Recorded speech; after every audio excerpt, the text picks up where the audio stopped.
கோவம்லாம் படலாம். இன்றைக்கி இல்லை நாளைக்கு போடுவேன்னு பண்ணணும் கோவத்தை.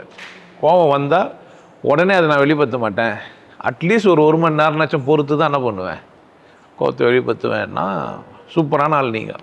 கோவப்படணும், கோவப்படுவேன்னு இருக்கணும். ஆனால் என்ன செய்யணும், ஒரு மணி நேரம், குறைஞ்சபட்சம் 10 நிமிஷம். உடனே என்ன பண்ண மாட்டேன், நான் ரியாக்ட் பண்ண மாட்டேன். எந்த ஒரு இதுக்கும் கோவம் மட்டும் வந்துச்சுன்னா, அன்பை வந்தால் யாருன்னா ஜோக் வச்சாங்கன்னா 10 நிமிஷம் பொது சிரிச்சிங்கன்னா பைத்தியக்காரன் நினச்சிப்பாங்க. பொது ஜோக் வச்சா என்ன பண்ணணும்பா, உடனே சிரிக்கணும். இல்லைன்னா என்ன ஆகும், சில பேர் வீட்டுக்கு போய் சிரிப்பாங்க.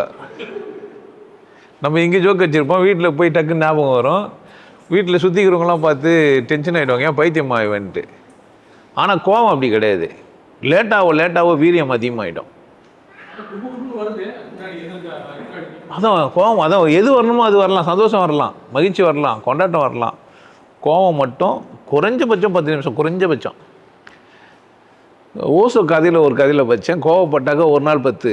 சிஜே ஜங்க யாருக்கும் அவர் சொல்கிற ஒரு ஆளுக்கு, யாரோ ஒரு சாமியார் இருந்துக்கிறாரு. அவங்க சாமியாருக்கு அவங்க அப்பா கொடுத்த அறிவுரை என்னடான்னா, எப்போ கோவப்பட்டாலும் 24 மணி நேரம் 10 தான் நீ ரியாக்ட் பண்ணணும். நீர் சாவர காலத்தில் அப்பா அங்கே எதனால் கொடுத்துட்டு போவாங்கல்ல, சொத்து உயில்லாம், அந்த மாதிரி அந்த சாமியாருக்கு அது மாதிரி கொடுத்துட்டு போனதாக படித்தேன். நான் உங்களுக்கு சொல்கிறது, என்ன பண்ணாதீங்க, கோவம் வந்தால் உடனே ரியாக்ட் பண்ணுங்க. விலங்குகள்லாம் ஒன்றே ரியாக்ட் பண்ணணும் மறந்துடும். மனுஷன் ரியாக்ட் பண்ணிட்டு மறக்கவும் மாட்டான். அதுக்காக திரும்ப ஒன்றும் கோவப்பட்டுன்னு வைப்பான், நினச்சி. அந்த மாதிரியும் சொல்லலை, கோவப்படுங்க, ஆனால் அளவாக இருங்க. உங்கள் கட்டுப்பாட்டுக்குள்ளே அது இருக்கட்டும். அப்போது இமீடியட்டாக படுங்க.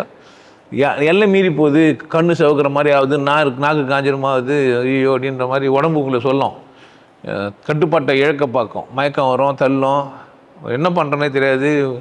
அந்த நேரத்தில் தண்ணி குடிச்சிட்டு கண்ணாடியில் போய் பார்த்து நல்லா கோவப்படுறோம் அப்படின்னு நிதானமாக பண்ணுங்க. அதர்வைஸ் மூலையில் என்ன அதெல்லாம் கண்டுபிடிக்க முடியாது.